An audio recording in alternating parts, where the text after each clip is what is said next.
Okay, people. Now, some of you, hopefully a big chunk of you should recognize the lady with me today, right? It is an absolute pleasure to reconnect with Radha Mehta because she's got a new film, right? Now, last time when she was on, we talked Witness, which was incredible, right? And I think it's like you all got favorite artists. And when they drop that first album, you're like, yo, this is incredible. But then you wonder, what's the next one gonna be like? Now, obviously, Witness wasn't Radha's first film, but it was the first that I'd seen. So what was the next one gonna be like? Well, we're here to talk about SÜNNA, which means listen, right? And people. All I can say is the film is incredible. The film is, there's no sophomore slump. Rather, oh my God, it blew me away. I've watched this film so many times now because I just loved it so much. It just really resonated with me. It's incredible. It's such an incredible, lovely. I just, the way you connect, sound, culture, love, fear, anxiety, all of these things, just in a way that is so human. It was, I mean, it's just as perfect as something could be perfect. It was incredible. Thank you. Kevin, I just need to bottle your energy because that boost of confidence is something I want to carry with me wherever I go. I'm like, I'm going to take that. I'm going to take that with me. But no, thank you so much. It's such an honor to be here. I remember having like the best conversation with you when we were discussing Witness. And when I found out that I was getting the opportunity to speak with you again, I was like, there's no better way to get the confidence boost than the way you just did. So I appreciate that. But it's, I always say, right, it's easy to talk highly of something that's done so well, right? And this was done so well, right? I'm like, I don't have hearing issues, but there's moments in this film that I deeply understand because I've been through kind of similar incidents because of my sight. Yes. Right. So it's just, you know what I mean? It's one of those things where it shows that you don't have to mirror the things that you watch to emphasize, to connect, for it to resonate with you. And this one did. And it's just, it really reminded me of Witness because it's the way that you communicate. It's like these little subtle touches that are extremely natural, right? When you in a situation, the way you might just brush your hair to the side, right? The way you might look at something, turn your head, just all of these kind of things. They're so natural, but we don't always see it in films and stories, right? Because I think people think, will the audience pick up on that? We need something bigger, something bolder, something more dramatic, right? And sometimes those dramatic things, those big things, throw you out because you're just like, that's an overreaction to that thing. Like the person in that moment wouldn't be doing that, right? So it's the way that you balance everything. And these little I remember in Witness, and the Iman is, because I did go and rewatch that one as well, because Wow. I'm just like, oh my God. There's this one of those things where you think, did I misremember things? No, I mean, Witness was great, right? It was great. And I watch it, I'm like, oh my God, this is so good. But it's just like when the Imam is, you know, after he's kind of kicked Shams out and he's sitting there running the cast with the kids and they're reading those lines. And you pick those perfect lines, right? Of like, oh, don't turn people out, right? Don't listen to others, right? Love from within you, kind of thing. Like, you know, obviously, I'm paraphrasing, but it was like that. And then you just saw on the man's face, like, oh no. Yeah.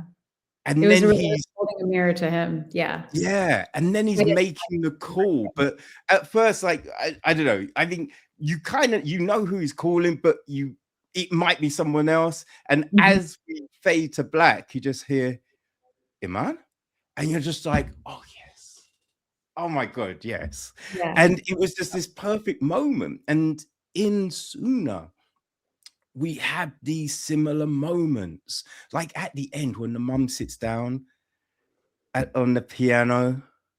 And they look at each other and you're just like, I mean, they don't have to say anything. It just, there's so much love right now. It's just incredible. And it's just full of these little moments, right? It's just, I've just talked at you, but I apologize, Radha. No, I love it. I love it. I love that you are able to resonate with this, you know, I mean, every filmmaker has at least for myself, I can speak just for myself, actually. It's just this imposter syndrome that after you've made a film and it's out there in the world, like who's going to resonate with it, you know? And just the fact that you're sharing this with me, it makes it so validating because, you know, you're not of my diaspora, but the fact that you're able to connect with it, you know, in your own way, you know, and you're not hard of hearing either, but you know, you had talked about your disability. And I just really appreciate that. That just means the world to me. So. Yeah. Yeah. Like, I know that this was kind of a more personal story for you, right? So was there any hesitation when you thought, maybe I'll tell a story, maybe this will be the next one? Was there any hesitation, like, oh, is it a bit too personal? Like, will people get it? Like, what were you thinking around this? Yeah, I mean, I think I sat on some version of this story probably throughout the last 6 years when I started owning up to my own disability and being more public about it. Especially during the pandemic when everyone wore masks and I couldn't understand what anyone was saying because I wasn't able to read their lips. And so I sat on some version of this, right? And so it just kind of like evolved over time. It got into, I don't know, it became a finalist in one lab, but then I lost. And then I remember workshopping it in another lab, but it wasn't like you get to make it right afterwards. And then I did finally win something. And I think I won money for it, you know, from CAPE, which is the Coalition of Asian Pacific Islanders in Entertainment. And that was extremely validating. And that was years later, you know, so that was, that told me that it was a blind script reading amongst all the judges. And they must have received, I don't know, 500 scripts. And the fact that it made it to top 4 and got like at least $25,000 to get it made, it told me that, okay, there's people that obviously resonate with this story. Then why don't I just lean into it? Because a short film is not as risky as a feature film, right? And then let me just test out this concept and see like how it does in the festival, you know, circuit. And if people do like it, then maybe I can use that version of Radha, you know, in a feature story and know that audiences support me because they've seen my voice through the years as I've been, you know, exploring these films, you know, that are all very personal to me, that definitely incorporate so much of my voice in these characters. So, so the hesitation is more because it is like, I gotta revisit the shame that I remember experiencing. I gotta revisit that journey of grief, right? A loss of one of my 5 senses, and then seeing how the rest of my senses compensate for that. And then also just feeling a loss of a little bit of identity there, like a cultural identity, because I was quite connected with Indian music and I still am, but my connection was always through my mother. Yeah. And so that part is scary, but I think that luckily by leaning into that stuff is where the good stuff starts to come, I think, and that's what makes it fun, that by the time everyone's on board and they're ready to support my story in the version that I best know how, then it's like go time. You don't have time to second guess yourself. You just want to get the best performances you possibly can and then see where it goes. Mm. Yeah. Yeah. No, I get that. I mean, if it's not, too personal to ask, but at what point did you become more comfortable with your hearing and talking about it with people? Yeah. I feel like it was during the pandemic when I was really struggling, because I think I've been pretty good about hiding it for a long time because I have long hair and I'm able to always cover my hearing aids. Mm. Uh, so I just want to backtrack for a minute. This specific story is a very, how do I say, it's a condensed version of what happened in my life. So Yeah. my span of hearing loss kind of spans around 8 years, the first 8 years of my life. So right when I was 6 months old, I had been diagnosed with staph infection. And the only way to keep it alive was to have an overdose of antibiotics. And the doctors had warned my parents, saying that there's going to be some severe side effects because her body frame is so small. I had been in an incubator for 6 months, 6 weeks, and at the age of 6 months old. So they said that there's going to be some severe side effects. We just don't know what they are, but this is our best bet at keeping her alive. And then I did, thankfully I survived that. But what ended up happening is the side effect was neurosensorial loss in both of my ears.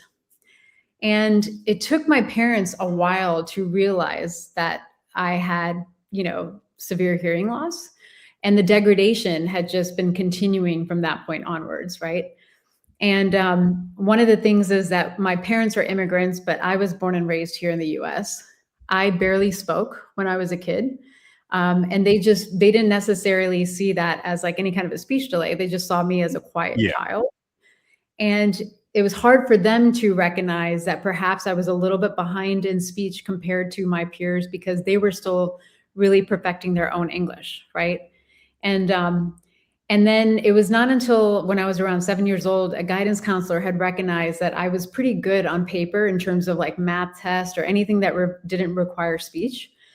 But whenever I did try to speak, I was always very close to the teacher. I was always looking. And then anytime that I responded to something, oftentimes I would repeat what I thought was a question, but it ended up being a rhyme of the question. And so I'm answering something completely out of context. And so then they realized that there was something off there. And so when they did some additional tests, then they had expressed to my parents that she needs a proper diagnosis and she needs hearing aids. And then once I got that diagnosis, it took them an extra minute, a little while to get me hearing aids because it wasn't covered by insurance. So that whole thing was a journey, Yeah. right? But the thing is my family, like I come from a family of musicians. So my mom used to be a professional singer in India, but then she became like a devotional singer once she emigrated here. She would be often asked to sing in temples, like in both Hindu and Jain temples. And then my dad at one point was a sitar player, a professional sitar player. And my brother is a self-taught piano player who eventually made his debut in Carnegie Hall as an adult. And so I was surrounded by music. And so vibrations was always a thing that just surrounded me at all times. And that became like part of my lifeblood in a way. And then once I actually got hearing aids, I was able to hear, but certain sounds would sound metallic to me, or like sound, certain frequencies would be kind of jarring. So I was able to navigate between this world of sound and world of silence. And it was music that always made me feel somewhat close to home in a way, like somewhat grounded. Because even though when I did get my hearing aids and I felt like, oh my God, now I can hear everything and I can assimilate, the next day I go to school, then I can hear what the kids were saying about me. And that part became just like really support my feelings. And it took me down a path of depression. And so luckily my mom was able to really navigate that with me. She would take me to her temple and sing and things like that. And the way she did it, she says she would prefer me not to have my aids because of the fact that she really wanted me to feel the vibrations, feel the music, and then use these extra tools like such as a visual tuner and things like that to perfect my pitch, or the aid to help me, get started, or whatever the case was, but then go by feeling. And luckily some training that I had to do in terms of intervals and understanding how melodies work and stuff. But that was kind of like the journey that I was able to condense within just this, in the film, it's a matter of a week, right? When she just has the onset of hearing. But in her case, she had been properly trained in music, so she understands intervals. It was just that pitch became a bit of a challenge, which is why the visual tuner was quite helpful for her. But in terms of me feeling brave enough to tell that story, it was really after the pandemic when I just realized that I couldn't understand people. And I felt like people were looking at me strange, like, why can't you understand it? Then it's just, once I explained it, somehow I got empathy, and people were like, oh, okay. So then they would pull down their masks and then explain what they're saying. And then also my MFA program at AFI, one of the first pitches we had to do is a director's pitch. And I just had to remind myself, like, what stories did I wish to see when I was younger, so I didn't feel so alone? And that was definitely South Asian representation, but then also, kids who had these struggles and trying to find ways to, come out the other side with some hope and support. And so then I just lean into my own truth. And to my surprise, I was able to get a lot of support, like people that were willing and wanting to work with me. And that's when I realized, well, let me go all in, and then see if that ends up becoming my voice as a storyteller. Because in a school like that, you're like taught, you're like, you want to experiment with different things, but then once you feel really comfortable and knowing that, okay, this is the type of stories that I would like to tell, and that people, and it actually works, then you kind of just want to keep practicing in that lane, in that specific craft. Yeah, no, definitely. Oh man, I told you a lot. no, it's just, again, I can completely kind of emphasize with all of that, right? Because when I was young, right, there's all the text is tiny. Yeah. And so, they're like, oh, they want everyone to read a passage, and then they pick the person. And every time they pick me, I'm just like, and they're like, stop messing around. You can read. And I'm just like, and then you try to like hide it, right? Like you try to make a joke of it to like, make light of the situation, but inside you're struggling, right? There's so many times when I purposely made myself look and appear dumb, just as a way, as a mask, essentially, for like what was really going on in my, in my sensibilities, Yeah. But like they label you disruptive and things like that. And even when you're saying like, I can't, this is all a little bit, and they're like, stop lying. And it's just this. And even once, you go for testing and they diagnose it, it's still, is that true though? Can you? I remember just like years later, I was at Vancouver Airport. Like we just had a work event, and I was like flying to see a friend, and I couldn't see the screens. And I asked one of the ladies that worked there. I'm like, oh, could you help? She's like, what do you mean you can't see the screen? I'm like, I've got bad eyesight. I can't see it. Stop lying to me. Like, it's just there. What? Like, read the information on the screen. I can't see the screen. And then it's just this whole big situation that went on for like half an hour or so of me trying to explain and them just calling me a liar. You know what I mean? It was just insane. You know what I mean? Because people still at times don't believe it. They're still like, oh, this can't be real. It's because in their minds they see you as someone able-bodied, right? And then someone that's just like perfectly normal. But that's sad. I mean, I think that's right. That's the reason why, certain stories like this get made too. And is because, you should kind of lean in with empathy and believe it when someone says it too, for the most part. and see if there's any way that you can help them in that given situation if they ask for it or if they need it, you know? Yeah. Yeah, no, definitely. Because, it's just kind of really a lot of times, why would someone make this thing up? Yeah. Right? Yeah. And Yeah. you know what I mean? It's just kind of like it's very bizarre.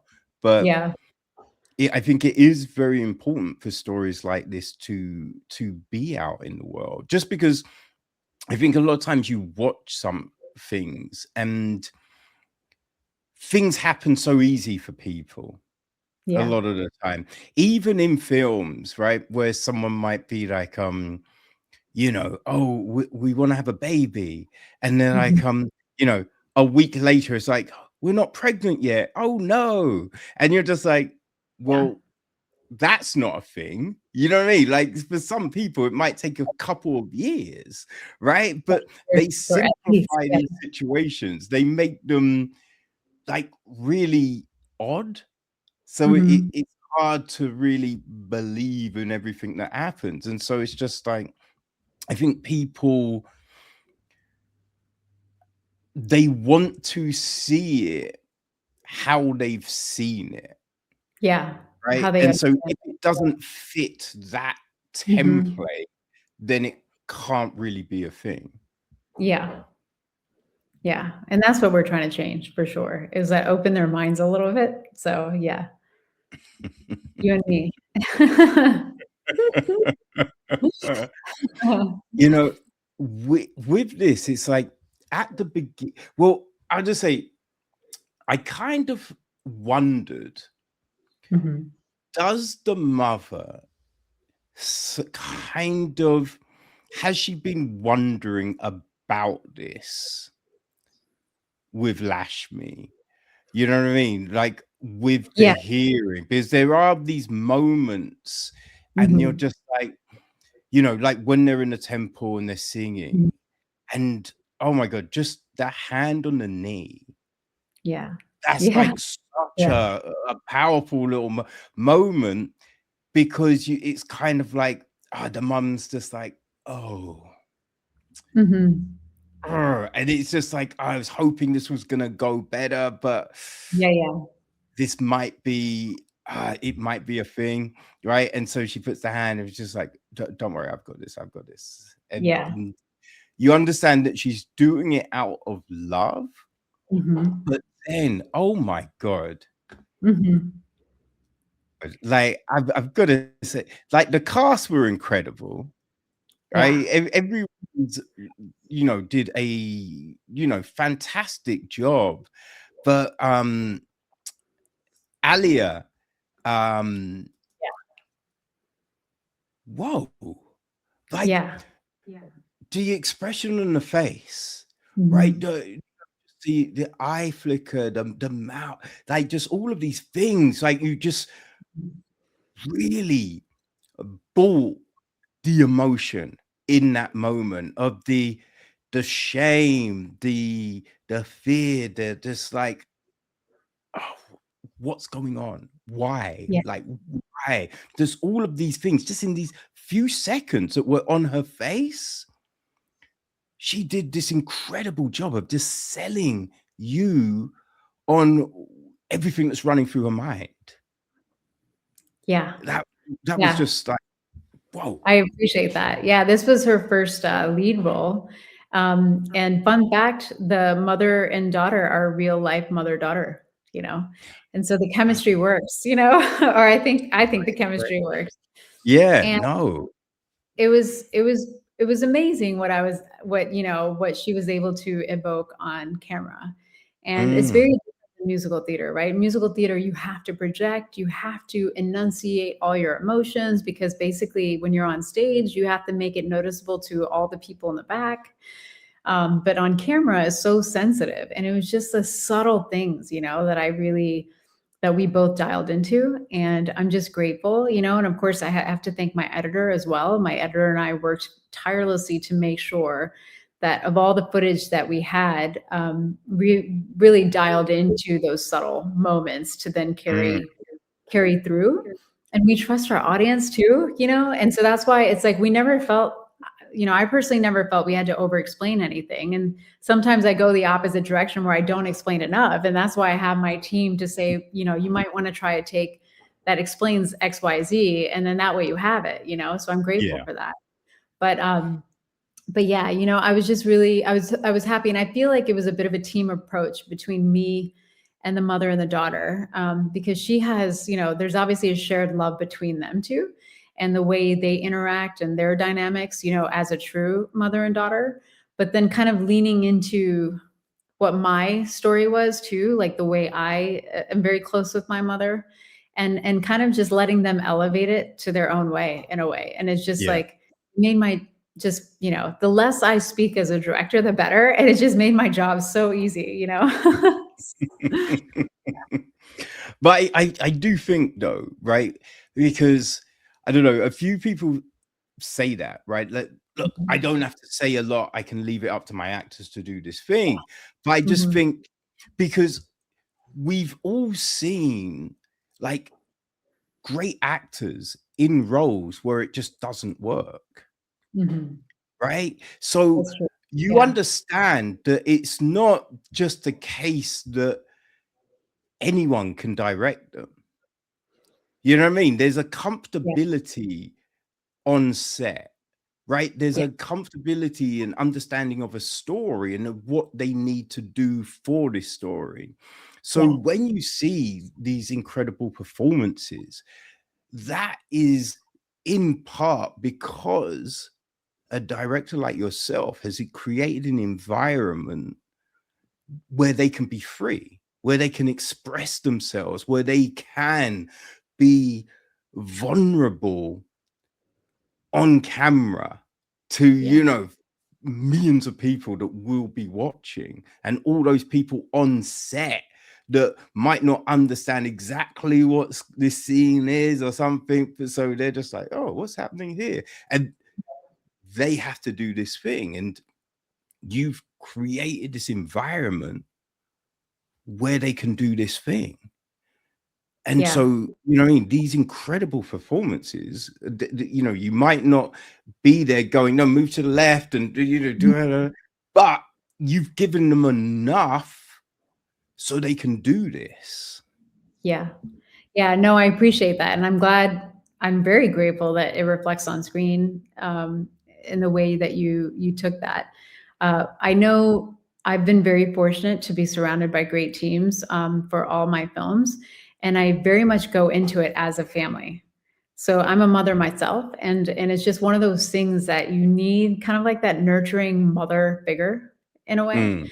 Mm, And I feel it's benefited me quite a bit because of the performances that I have been able to get, the space that they've been given to then be themselves and go into deep places.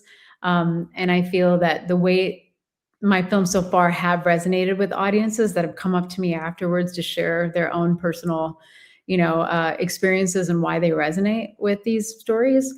I think that's just I'm going to continue to lean into it. You know, being that mama figure. You know, a matriarch like within all the sets that I run, because I feel that that's been serving me well and it's serving the actors well. And I've been very grateful that the actors that I have worked with want to continue working with me. I think that's the best compliment I could ever get, you know, from people that I work with. So thank oh, you for recognizing that and for sharing that.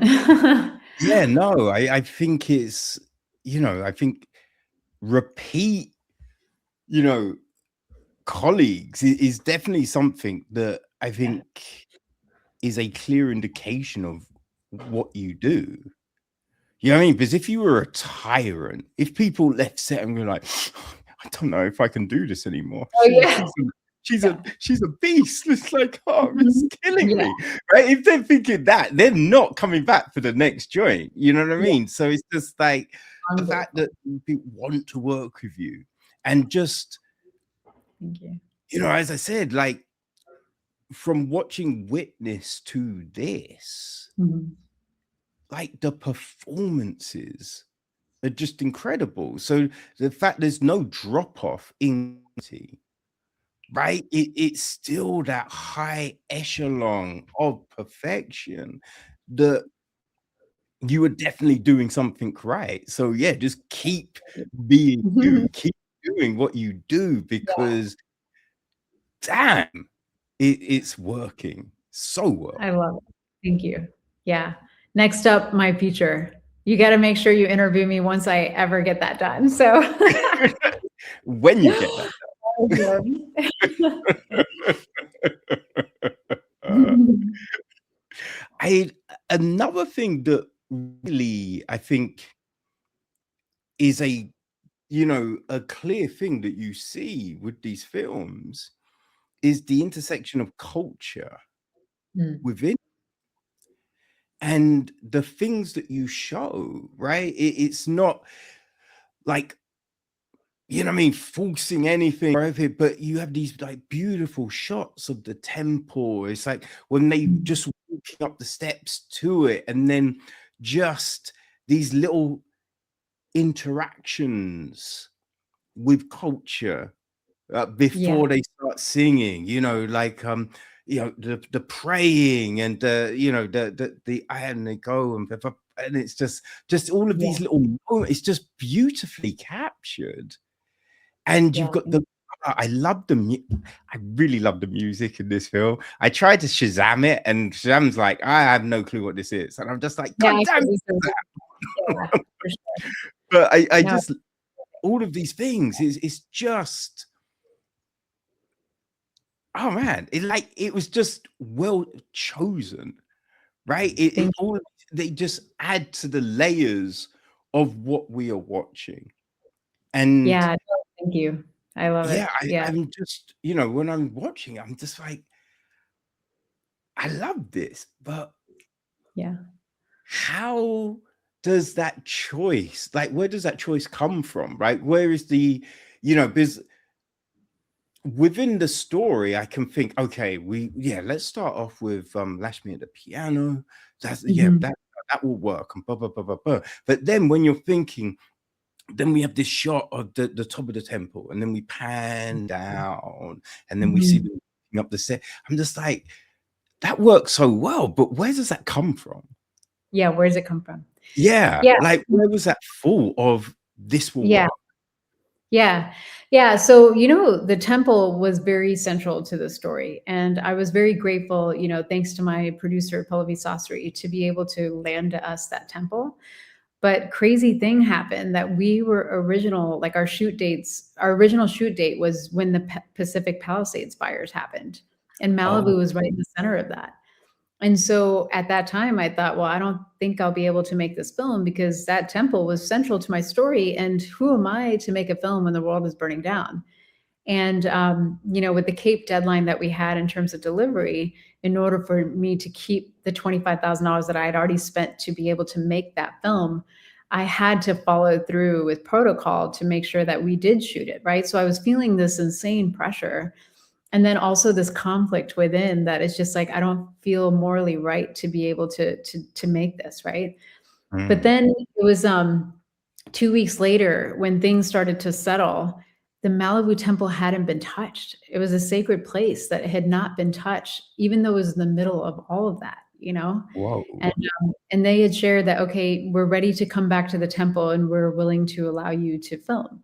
And so I saw that as a first sign of hope. And then, of course, the rest of my team says, no, we got to do this. We got to follow through. We need this creative distraction, given that the world is burning down, right? Mm, So we went into that place with the full heart and mind of wanting to do the best that we could. And that was day one of our shoot, was the temple. And the background cast that came are supporters of mine. They have been in my past films and they all decided to show up. And those are people that often do go to that temple, just because it's such a safe haven for us, for many of us South Asians here in Los Angeles. And so they often do go to that temple. And I just said, pray the way you normally do. We want to capture that. And they did. They did just that. And I was able to capture the authenticity of it, and I definitely wanted to include it because I feel this film is just for, is for community just as much as it is for me. And mm. And I was able to capture that because I think for me, like having been born and raised in America to immigrant parents, from India, I want people to drop into my world, right? And Yeah. so like I'm just as American as I'm Indian, but what I love about my upbringing is that my parents did such a good job of exposing me to our Indian culture by taking me to the temple every Sunday and going to the parties that we did and just like the celebrations that we would have like during Navratri or any of this Diwali and Holi. And so I'm like, let's just have a Western audience drop into our world. I don't need to explain anything. They'll just visually see it, right? And so that's why I try as much as I can with having a story within a frame, and it's very much a collaboration between me, my DP, and my PD, my production designer. And then letting the performances speak for itself. And luckily with these, with the South Asian cast that I've been fortunate to work with, they have similar experiences as me. So they can just drop right in and not feel the need to explain either, And with my direction, we get there. And so that's why like the fact that you resonated with that means a lot to me because it's like I didn't have to explain to you what was happening. It's just that you got to be a part of my world for those few minutes, in the duration of this film. Yeah. Yeah. It's like, because, it doesn't feel performative. It just feels like we're watching these just natural interactions, and you've got this lovely music playing behind it all. And so it's just this little glimpse Yeah. of this culture, And the music. Oh, Yeah, I sorry. did want to comment about the music. So our composer is Dhruv Goel, and he is a classically trained Indian musician. And he's composed for many different types of films, both South Asian and Western. He was so lovely to work with because for us, I had brought him on board long before we shot the film because it was important for us to be on the same page of what parts of the song we wanted the actual, the cast to sing. And that song has very deep significance for especially us, my generation of Indians who were born and raised in the States, as well as our parents. And I'll talk about that in a minute, but it's just like we chose very specific stanzas from that song in terms of when it should be sung and how it should be performed. And then that ended up being kind of like central to our score in a way. Even though that was diegetic, the non-diegetic score was just really to support that. And we both believe minimal is better, less is more. And so it's not overpowering anything. It's just like letting the performances hopefully speak for itself, but then having the music in there just a bit.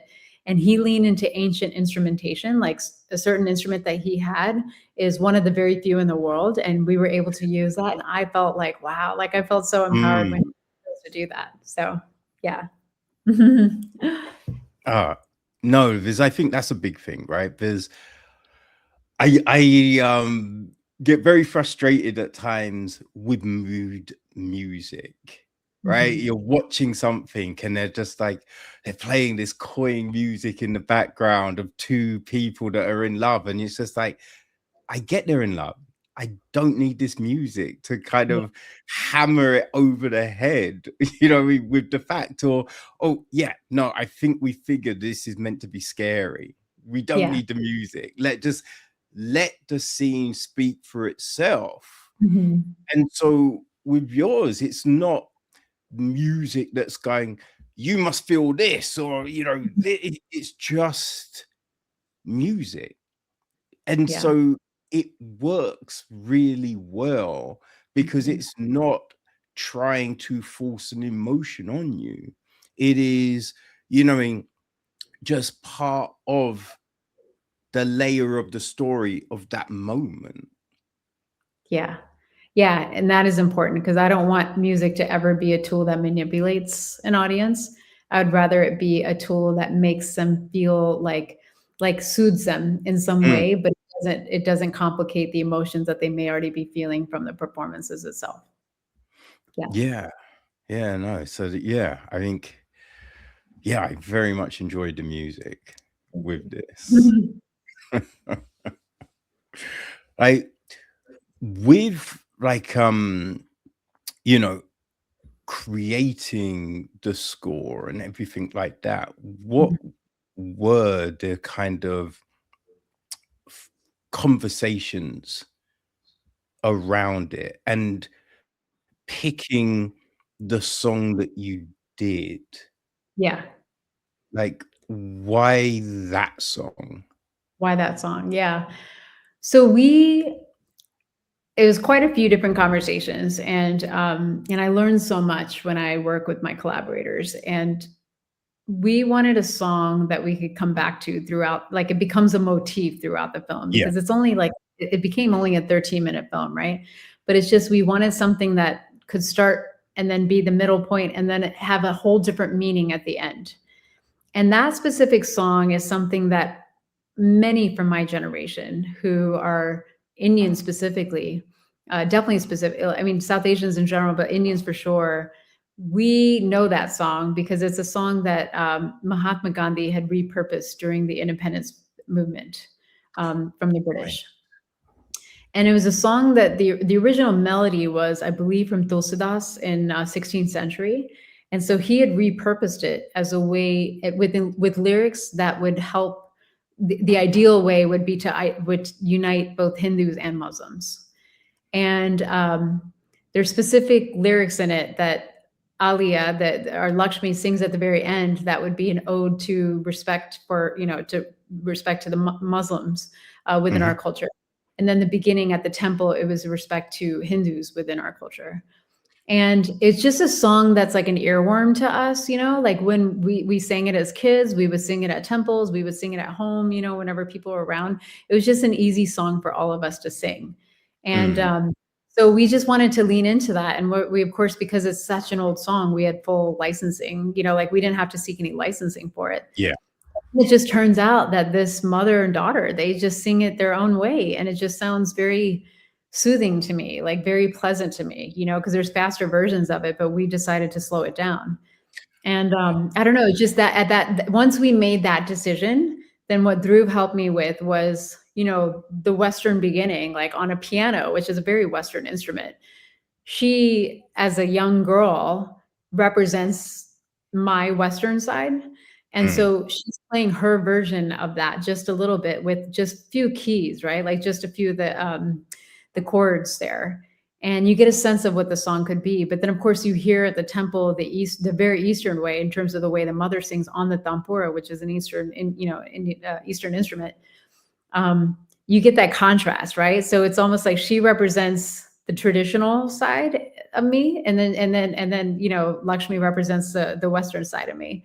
So when they came together at the very end, when they they were in perfect harmony at the piano, it just felt like full circle for me, because this is where they live. They live in America, they're assimilating in America, and they're very much in touch with their culture, but with this new chapter forward, Okay, that makes so much sense. And it really feels fitting, especially right now, right? A song speaking to two cultures, trying to bridge that gap. And it just seems very perfect for the moment. Yeah, I mean, I think everyone knows this of me that have worked with me. I have very much a special love for, of course, the Muslim religion. Witness is all that, I felt like I became part of their family. And then I have very much love for my Hindu religion. And my mom was actually, we're all born Jain, but then my mom kind of like took on Hinduism as, just out of love for certain gods, especially Lord Shiva. And I just kind of grew up with that around me all the time. So I had these two religions, and then I'm now married to someone that was raised Christian, and then my sister-in-law is Jewish, so it's like I have this appreciation for different world religions, but deep down, my family and I were all spiritual, and metaphysical. And it's just so wonderful to be able to tap into these things that I think that, like, religions do help define cultures as well, and vice versa. Cultures define religions. And so it's like, if I can incorporate those in stories and not let that be the main story, let it be part of what this family that helps kind of like give some color and texture to this family, that's more important to me, because this family is just a family, right? Like they're just a mother and daughter that are trying to like, the mother is an immigrant that's trying to assimilate into this culture and understand that, you know, what, hearing aids aren't covered by insurance. Like, what are we supposed to do? She can't hear anything right now. And she's going to like be devastated because the one thing that she loves is she can't do music anymore. But then they realize that there is a path forward. She can tap back into her memory and be able to tap into vibrations, and like a visual tuner, other ways to assimilate, you know, and not lose that connection to the music, as well as not lose connection to the culture that defines them, you know? Yeah. And it's like, you know, when you think about religion, there are all of these differences, but there are also this connective tissue in all of them, right? Like, I think every single religion has a flood story. Yeah. Right? There's all these little things which are very similar, right? Just slightly different flavoring, but it's this similar beats to them. So I think exposing people to things like this, they can see, oh, it's just like, right? And because I think when you know, you listen to the news cycle, it makes it sound like everything is so foreign from each other. Yeah. But it's not really. You know what I mean? So it's just like when you watch more things, you expose yourself to stories from around the world, you understand that, you know what, like, why would I be mad at, you know, people just because they live in this place, just because they look slightly different, just because of this thing, when in essence we are so similar. We're so similar. We're so similar. And that was one thing that I do appreciate about my dad. When he, when I was younger, he had me read scriptures of all different religions. And one thing he would say is, look how similar this specific stanza is to, you know, this part of the, you know, the Bible, for instance. And there's so much similarities. I think that people get so fixated on only the way that they've been raised. But if they have exposure to the commonalities amongst the different religions, then I don't think we would be so divided, right? I feel that there's so much unity to feel once people have that understanding that there's quite a lot of common, like things that are common across all of it.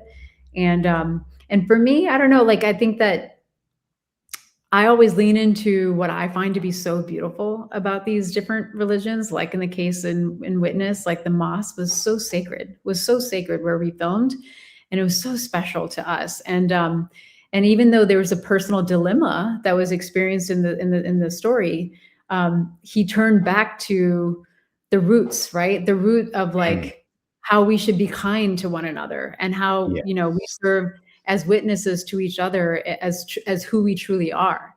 And similar with this Hindu religion, when she sings that last phrase at the end, you know, Ishwara Allah, like it's just, there's this there's ode to, we don't need to be divided, you know, like we know that in so many, you know, in traditional ways, like, you know, the partition, and Hindus and Muslims have just been under this division for so long. But like our generation, so many of us are, you know, Hindus, Muslims all together. We're like best friends. We're like family, right? And it's like, let's lean into that more, because we're not different. We come from the same root, right? And it's just like, how do we lean into that unity, because we're just fellow humans, right? And we know how to love, and let's not hate, kind of thing. I mean, that's obviously, I know it's a tall order, but it's just like, and by no means do I represent any of those cultures as one voice. No, I'm just one very unique voice. Yes. But so I don't claim any responsibility to represent the whole, you know, various cultures. But I think that my hope is, honestly, for my own kids' sake, is that we kind of lean into more of the love and the empathy and understanding, and just recognize that there's so much in common, as opposed to so much that, you know, like the divisions are not really true, you know? Yeah. Oh, definitely. And I think it, you know, it's like damming a river, right? Sometimes it's just a little pebble at a time, but you know, the more it happens, right? The more people see it, the more people hear it, right? Yeah. The dam gets built, right? Yeah. And you know, we stop this conflict that Yeah. sometimes seems to be consuming things. Yes.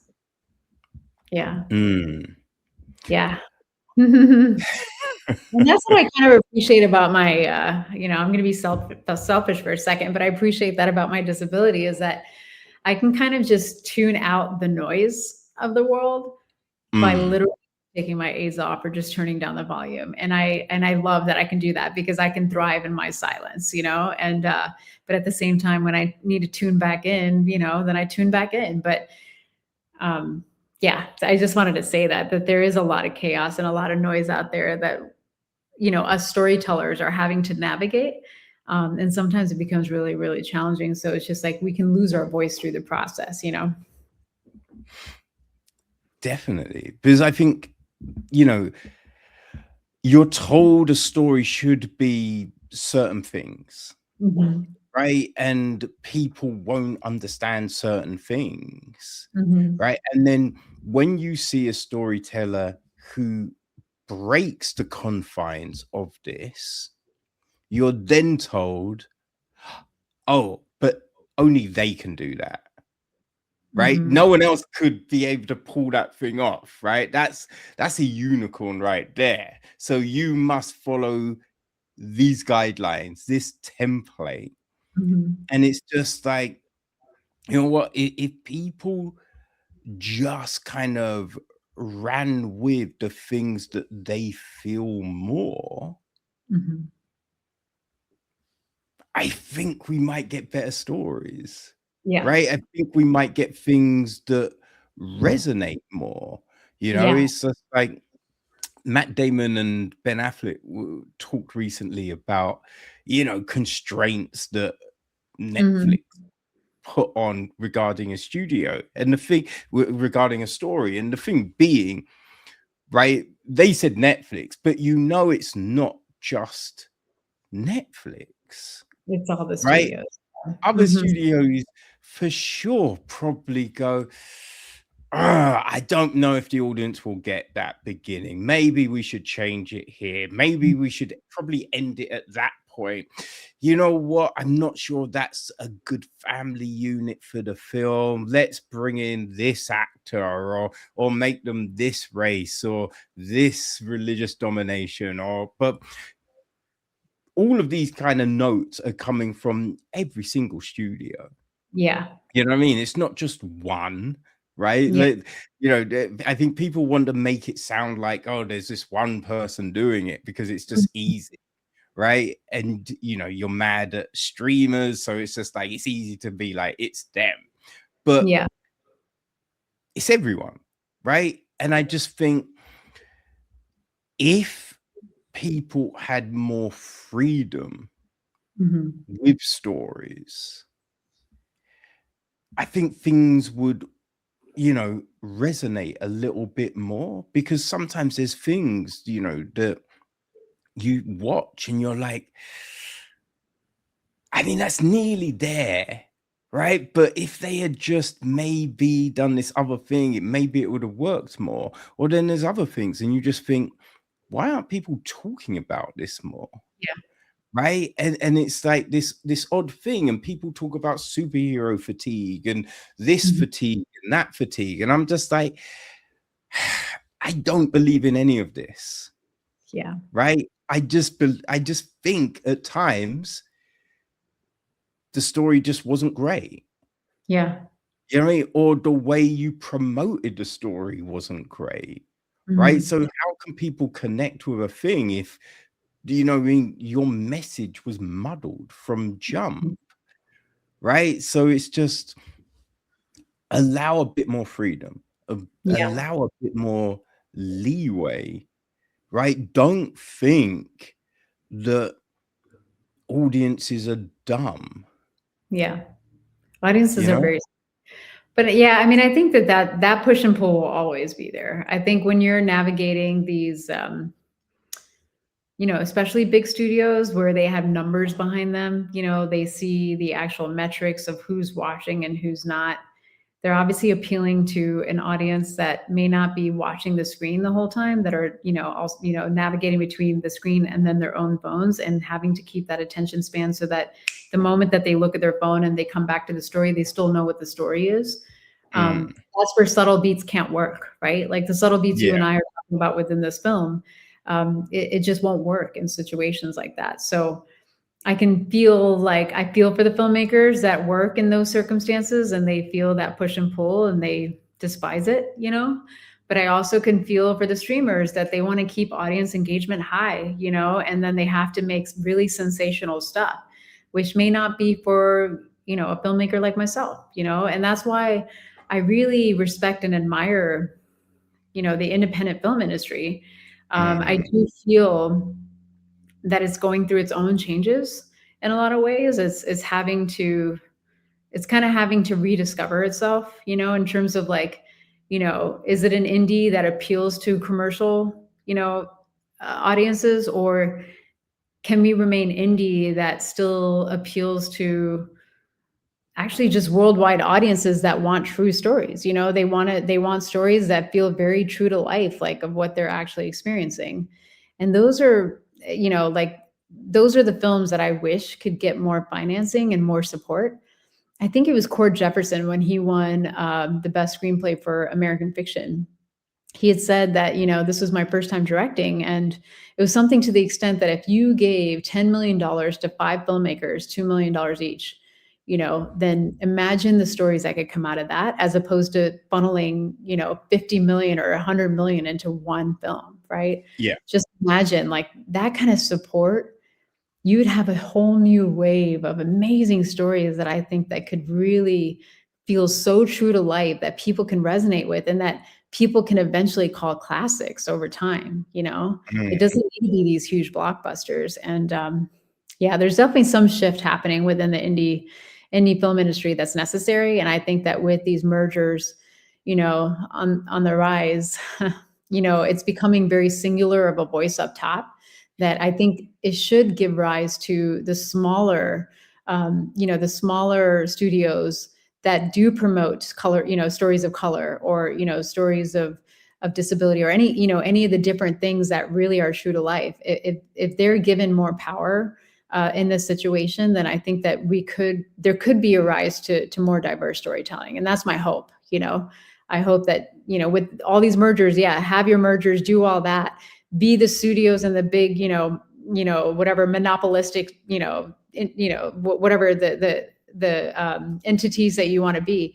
But then we all need a rise too, like the smaller studios. Yeah. It's just a matter of getting access to more money to make that happen. So we'll see. Yes.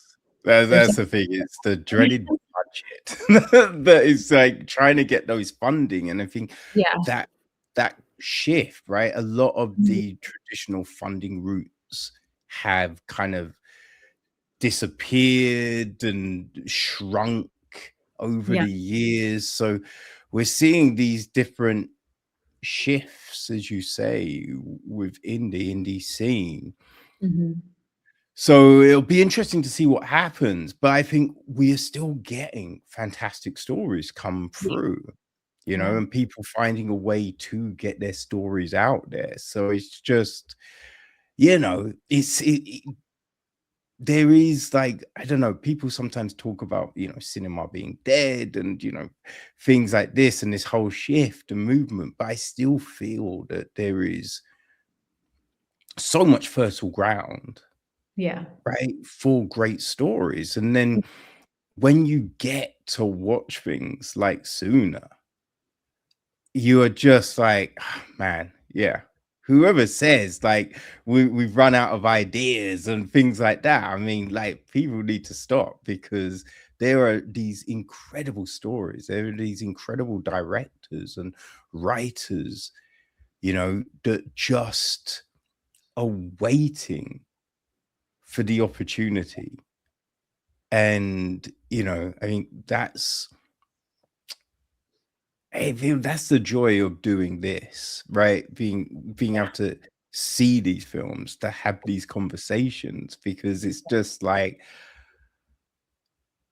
oh man, like I was just thinking the other day, right, that a lot of big films, you know, and I think it was the case last year too, you know, a lot of the big films that you were anticipating didn't necessarily always deliver. Yeah. But then you watch this incredible indie and Yeah. you're like, well, I mean, I Made you still got feel to watch something these so incredible deeply. Yeah, stories. totally. So it's Yeah, just, I'm a lover of indie stuff, so I don't know. I mean, of course, it'd be nice to get a paycheck from a studio, but like, oh man, give me that freedom, and I will do my best to deliver the best thing that I possibly can, you know, and just give me that opportunity. So, mm, yeah. I, mhm, you know, at the beginning of the film, when mhm, Lashmi's at the piano, mhm. I'm was the piano out of tune, or is this a first indication of the hearing? Because I'm watching it, Mhm. I'm just thinking, I think that's like the first beat of it, Yeah, right? But I wasn't quite sure, you know what I mean? right. Because it's No, I kind of hear like, you. and sometimes you watch these things and it's, you know, you think, oh yeah, the director's trying to say this, right? Oh, yeah, Mhm. obviously it's so clear. And then you hear the director talk and you're like, oh, I'm so wrong. You know what I Oh, mean? So yeah. it's just No, I like, hear you. That yeah. was actually a really, it was a good discussion between my editor and I, because there's 2 ways in which we could go about that sound design. The first is that, yeah, it's from her POV where the music has drowned out, but then when you're in a wide, you can actually hear the music as an audience pretty well. So then you Yeah. realize, "Oh, something's wrong with her," right? But in this case, we wanted to experiment with it where we didn't want the audience to know because we're very much in her POV where she truly feels that her piano just stopped working, right? Or that it was out of tune. And we didn't want to give it away. And I think it Mm, was like slowly, like as we continued to be in her journey, when she was sitting next to her mom at the temple when they were tuning the instrument, and she, you know, the mother is explaining like I use this tuner to help me tune, and she's like doing all the tempura strings, but then Lakshmi's not responding. So it's yeah. as if like, you know, Lakshmi didn't hear, but that as an audience, we heard that she was talking to Lakshmi, right? So then we're starting to get into, you know, an audience POV as well as her POV. And then it kind of just collides together when we are in her POV at the end of the song, when she was, you know, after the hand on her lap saying, "Stop, I got this." And you're now in her world, right? Mm, So we wanted to play with the POV a little bit to see how it resonates because we felt by giving it away too soon at the beginning, then, you know, like the climax may not be as strong, you know? So, yes. Yeah, yeah. yeah, yeah. Because yeah, when she's pressing the keys, Mhm. you make it have that sound of a flat key kind Yeah. of thing, Yeah. right? So Hear the yes, plunking, but you don't hear a sound yeah, that's coming out of it, you know? Yeah, yeah, that was pure sound design just to mm, give a breadcrumb, but not necessarily give away the plot, you know? yeah, yeah, and I think that's the big thing, and it's just like that when she is watching her mum tune, we Mhm. kind of do that kind of like we go in that kind of muffled Mhm. space where it's a little bit but not quite. Not But quite, we yeah. sometimes see when people are daydreaming. So Yes. again, it's not completely obvious, but Yeah. I think it's just the way. I think if you're paying attention to facial expressions and things like that, you kind of pick up on things, Yeah. right? And it's just I think the bit which was really just oh man, it just really hit me was when she leaves, right? And Mhm. she's walking, and I'm just thinking to myself, Yeah.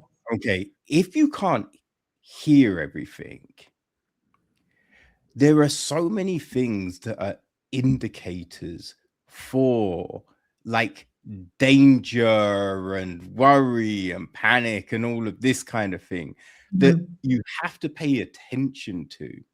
Yeah. If you don't get those signals, what is that like? There's like, I know what it's like when you don't see them. So it's just like, you know, so when I'm watching that bit, I'm just like, yo, I mean, they're not going to, like, Yeah. just don't do. And then when the mum cut, and I'm just like, oh no. Yeah. Yeah. And then it's just like, Yeah. because like, I remember I nearly got mowed down by an e-car.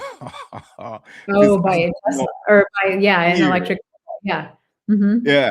So I didn't see it, and then I don't, because, you know, I can't necessarily see everything, but Right. it's just like you pay attention, you drill in, you focus, so you kind of hear, right? Is a car coming? I don't think a car's coming. Okay, I'm good. So then you can't see it. Now you can't hear it, and it was just, you know what I mean? Like, I was inches away from just getting destroyed by this thing, but I've been run over like 3 times, you know, because of, like, you know, not seeing cars and things like that. So in this moment when it happened, I was just like all of these things just come flashing back. You're like, oh man. Yeah. And it's things that, you know, some people may take for granted, right? But it's like when you do lose like one of the senses, you kind of need to be hyper alert with all your other senses to make sure that you're safe, right? And yeah, I mean, that part came a little bit also from personal experiences, and to this day, like my family's always like, make sure you stay far enough away from a car so that if it were to back, you don't get hit, right? And so, yeah, because I don't necessarily, you know, yeah, it's a little bit difficult, and especially with electrical vehicles, it's so quiet anyways that you don't even know what's happening unless if you see the lights flash, right? So, yeah. Yeah. And I think that was like a turning point where the mother realized, oh, there's something off. There's definitely something wrong. So, Yeah, because I think that's the thing, right? Because I think up to that point, it felt like there was a hint, right? Suspect. And it's like, there's something, but I'm not sure.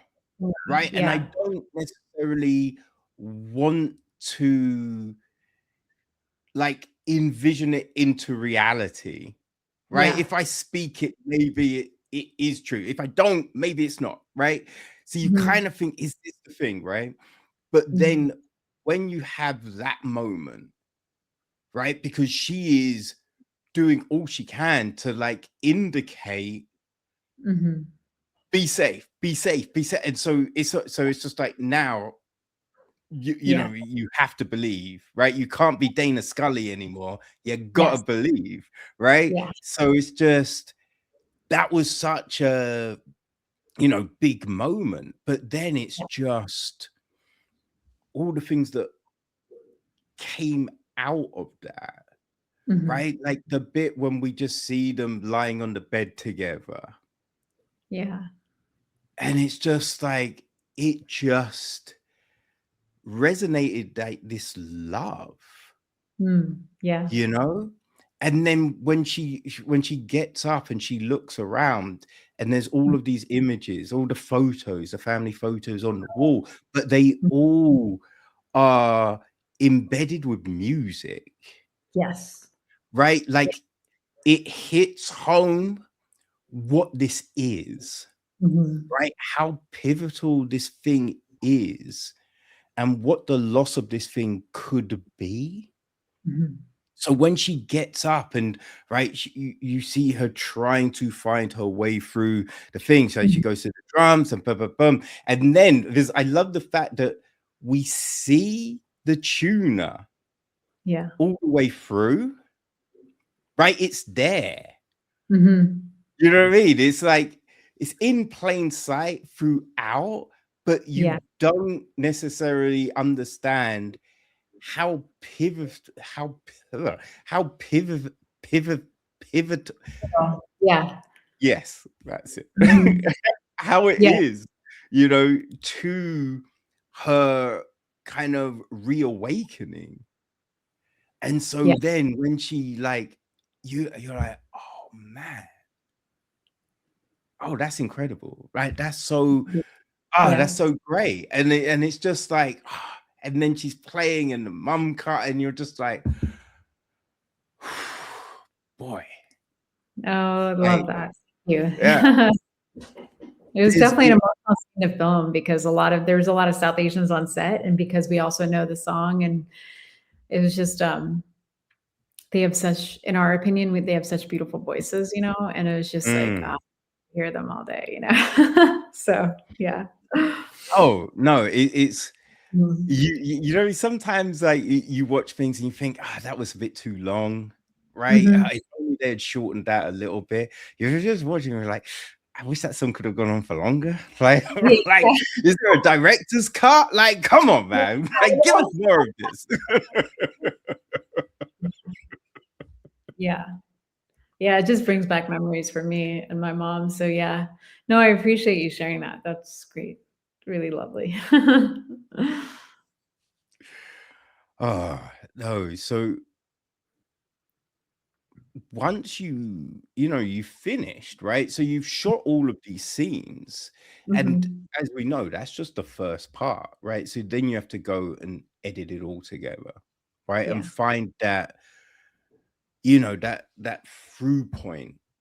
Mhm. So to ensure that, has everything we shot, does it work? Does it all come together? Does it tell this Yeah. story? Right? Mhm. How long did like that take to kind of really just They come together. find it all? Yeah. Yeah, so my editor and I, we worked together, probably like 6 films now, so he also edited Witness too.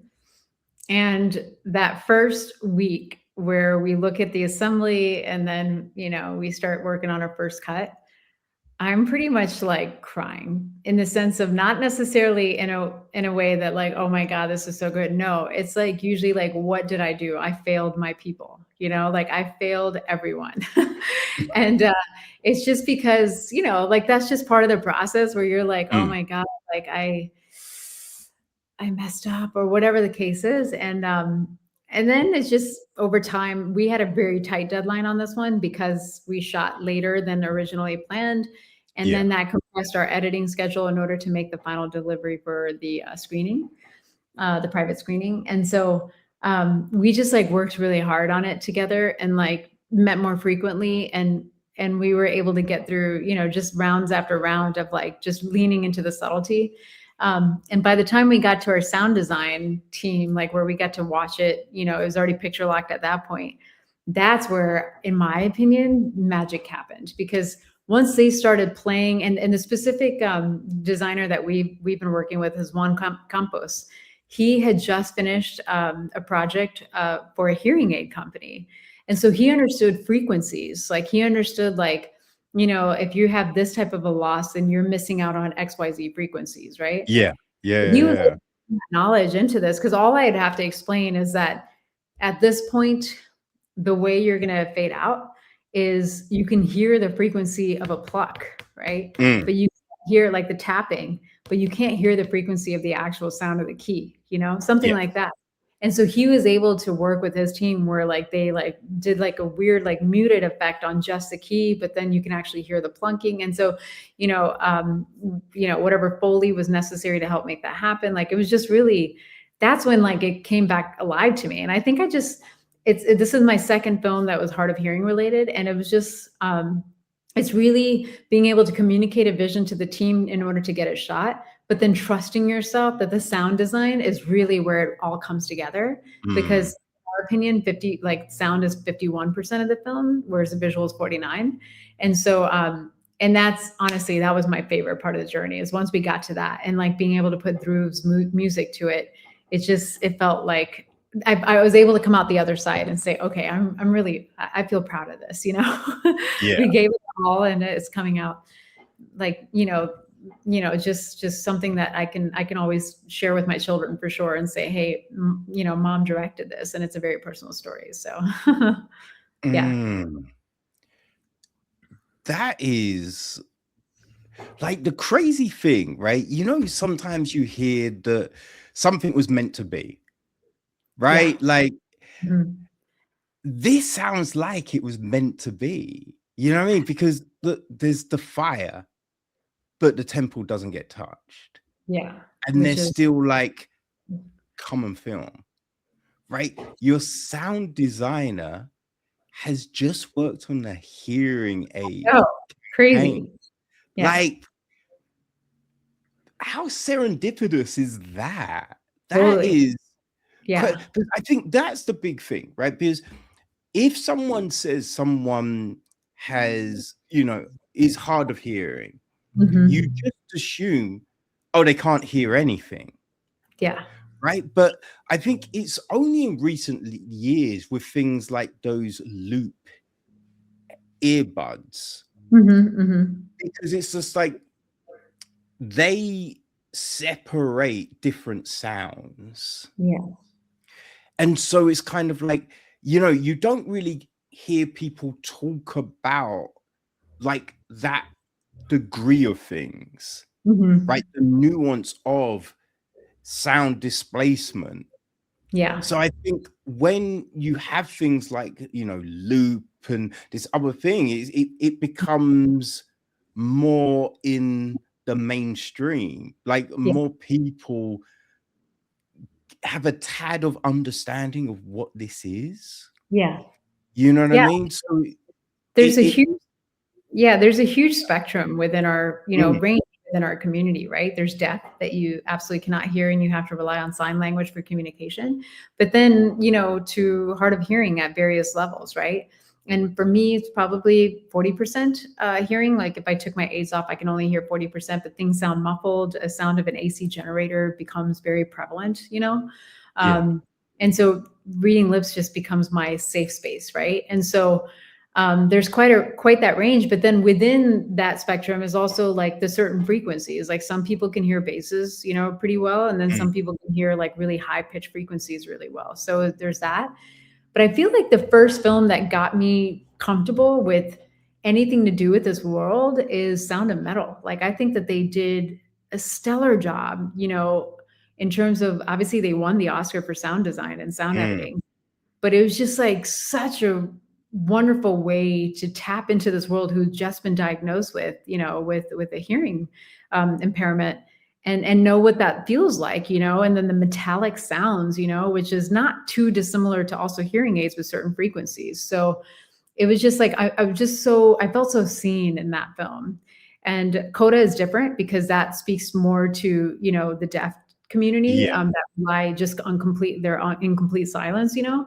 But for me, Sound of Metal was that film, and I was like, we need more of this, you know, because I think it's a Mm, similar to any kind of things that are labeled, you know, as part of the, you know, disability community too. It's just like there's varying ranges, right? And it's just like, yeah. what is the one specific perspective? It can't be representative of the whole culture.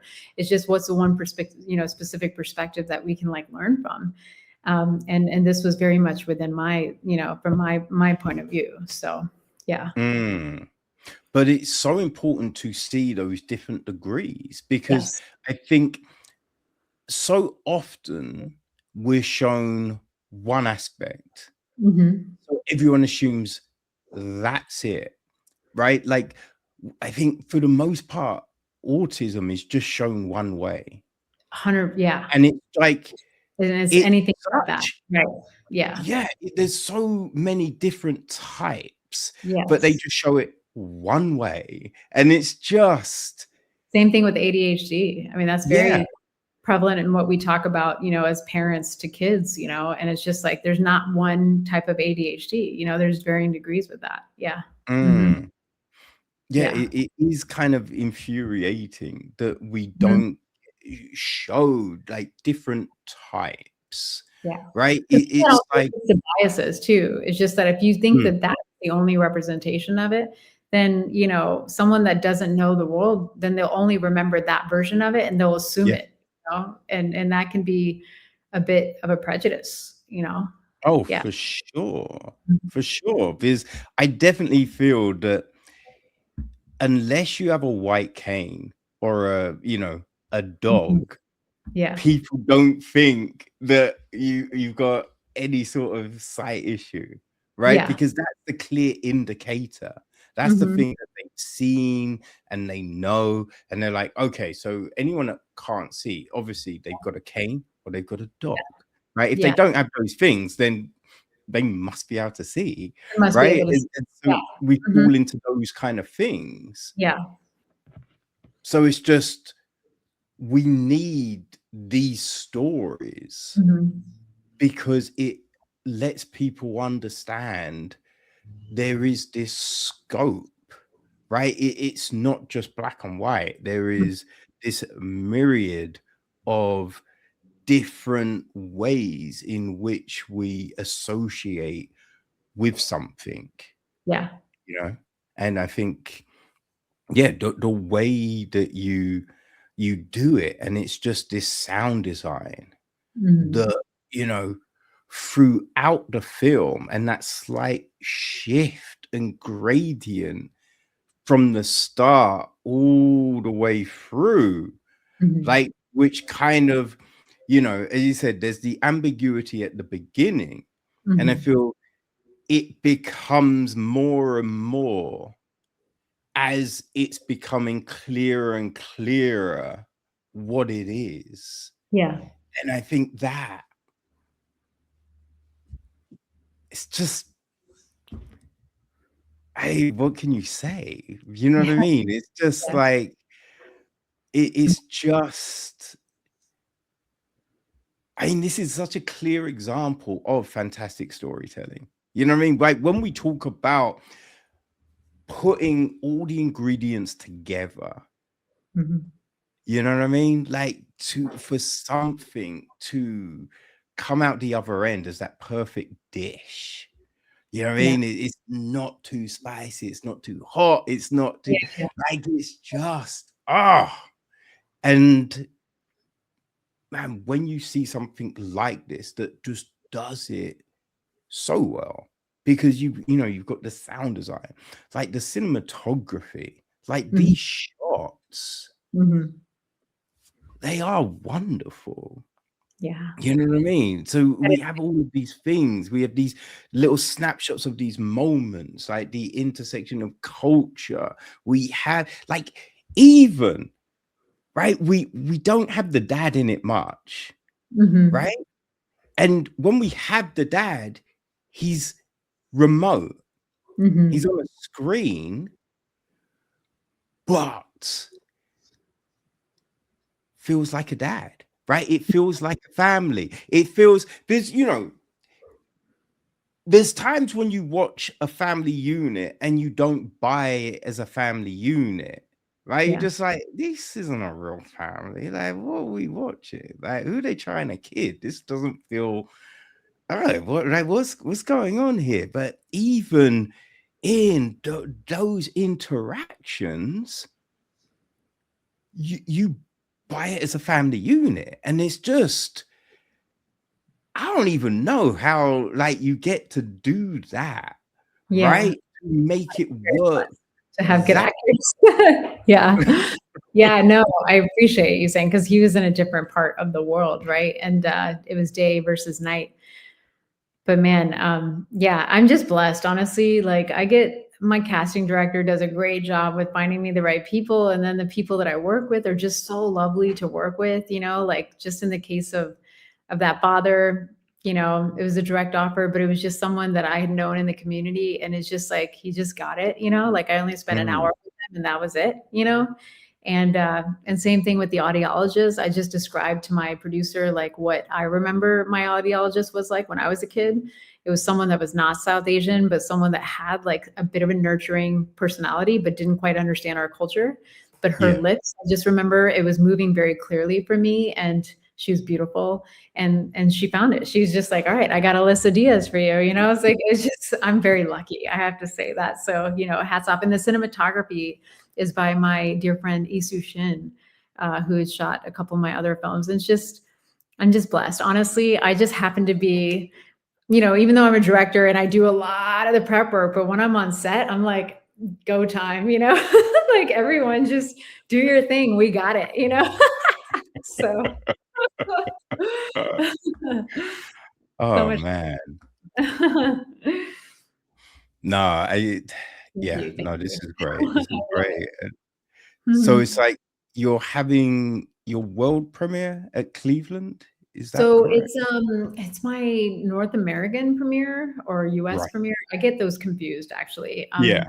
It did screen in a very big festival in India, and it was right after Sundance, and it was a prestigious thing that was mainly for youth, and that was very special. And because of that festival, is now going to screen at theaters all across India throughout the year. So that's right. And then Cleveland was amazing. This is my second time at the festival, but this time it's part of the FilmSlam program. So it's going to screen 7 times, where they're busing kids all across Cleveland to come see, the small subset of films. And for me, that's special because I wish when I was a kid, I would have seen a film like this, to feel not alone. And so that's special. And then it's also screening, it's in 4 festivals in the month of April, but it's also screening in Indian Film Festival of Los Angeles. Yes. It's known as IFFLA. And that's very highly curated, like only a few short films make it and very few feature films, but most films that they often select are from India. So I was grateful that they chose an American film this time. And then in Phoenix, as well as in ReelAbilities New York City. So it's going to be screening at Lincoln Center. So I'm just very grateful that it's resonating, Yeah. Yeah. I'm lucky. I was like, because it is a personal story. And I'm like, remember I told you at the beginning, I was like, I don't know if anyone's going to resonate. But like, if no one resonates, then that's like a diss on me, right? And so the fact that it is resonating and that it did get some of these acceptances, I'm just like, thank God, I'm really happy. So I can give me the freedom to at least share who I am, and like why this particular story is important to me. So. It's incredible.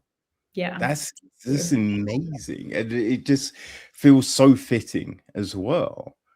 Right? I do feel this is something that like should be played in schools. I think it would give like people such an understanding of, right? Like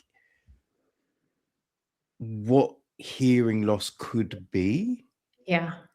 You know what I mean? And it can be different, right? So I think, and a touch of our culture, because that's not often shown, for sure. Yeah.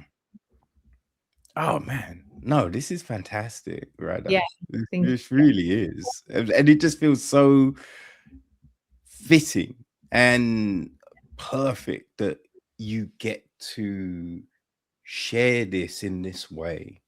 Yeah. So, Yeah. No, thank you so much. I'm grateful. I'm very grateful. I count my blessings every day. So for sure. I think when I lean into my own truth, I've just realized that every day alive is just incredible for me. And for me to kind of just live it authentically as possible. And I try my best just because my kids can actually see, like, they hold a mirror to me in a way. And so if I'm not being honest to myself, then, I'm also failing them, and I don't want that to happen. So I'm just truly, truly grateful, for sure. Well, they've got a fantastic role model. Yeah. So, you're doing a fantastic job, just on that front. But then to be able to have these things out in the world for the rest of us, that's just, Matt, you're really doing a great service because it's not just getting a great story that you can just enjoy, but it's something that I think it's pulling down some of these barriers, pulling down these kind of curtains that are up around certain things. It's making them normalized. It's showing that there are these similar beats around the world, and it's just doing all of these things. So it's just great that you are doing what you're doing. And man, I can't wait to see what you do next. thanks. Yeah. Wish me luck. Wish me luck. I got my people. I'm very loyal to my people, so I got them supporting and rooting for me. But yeah, no, wish me luck. It's just I'm here for the long game, and yeah, fingers crossed that I continue to do the thing that I love to do. With the freedom that I've been fortunate to have so far. So, yeah. Hey, well, you're definitely making it work. And, as I said, there's no sophomore slump, right? You are just continuing to elevate and tell incredible stories in incredible ways. So, I think anyone who is just following your journey is just enthralled, and they're just like, man, can't wait. And it's just,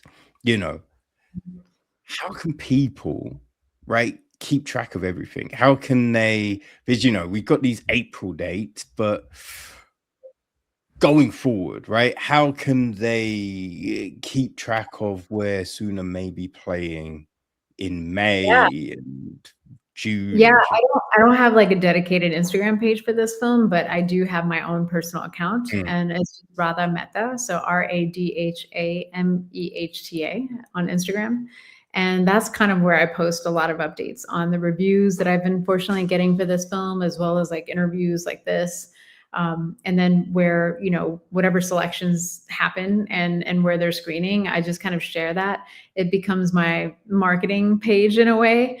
And who knows? Yeah, I mean, I have access to a lot of like BTS photos and videos. So, hopefully once I can go through that archive, I could be able to start sharing it because, like I said, I made it last year, and it took a minute before I knew where it was going to premiere. But I've since shot another film and I'm getting ready for my feature. So, I just keep wanting to move forward, but like moments like these conversations where I can just like enjoy the fact that I made this, and it's just, whether if it, resonates with some people and not with others, it's okay. Right. Because not everything is for everyone. So, it's just like, I'm loving these brief moments where I could just like enjoy and just sit in the fact that I'm not going. I'm going to enjoy this and just recognize that I accomplished something, and hopefully it inspires the next filmmaker to then lean into their voice and to, what they wish their younger selves could have seen, So thank you.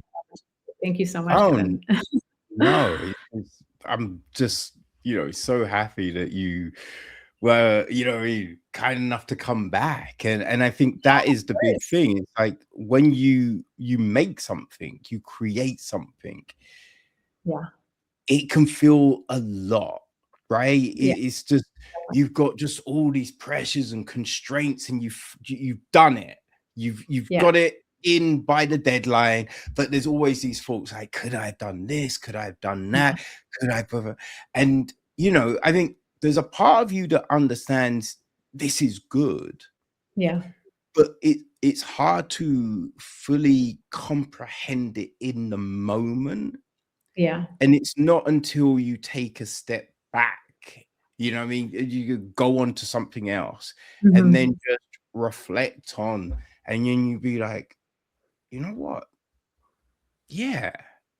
Yeah. I think we did a good job. Like, and then you can be like, oh, yeah, what we did. So, no, I think it's great that you get to do celebrate. that. Yeah. For sure. Yeah. And I think it's important, honestly, it's just to like, for instance, birthdays are incredible milestones to celebrate. I didn't always think that because I always thought birthdays was something that like made me feel 1 year older, as if I'm getting closer to my like death at some point. But then I shifted my perspective on that and just recognizing like I just survived another year, and look at all the incredible memories that I've developed throughout that time. So same with this, I think like a wrap party or just like the wrap photo is just such a celebratory like milestone for me that now I cherish them with all my heart, I'm like, we did that, we did that. So yeah. Awesome. And it is definitely great to hear that you've, shot other things since. Yeah. Right? There's gonna be Film, like more last things year. to enjoy going forward. Yeah, for sure.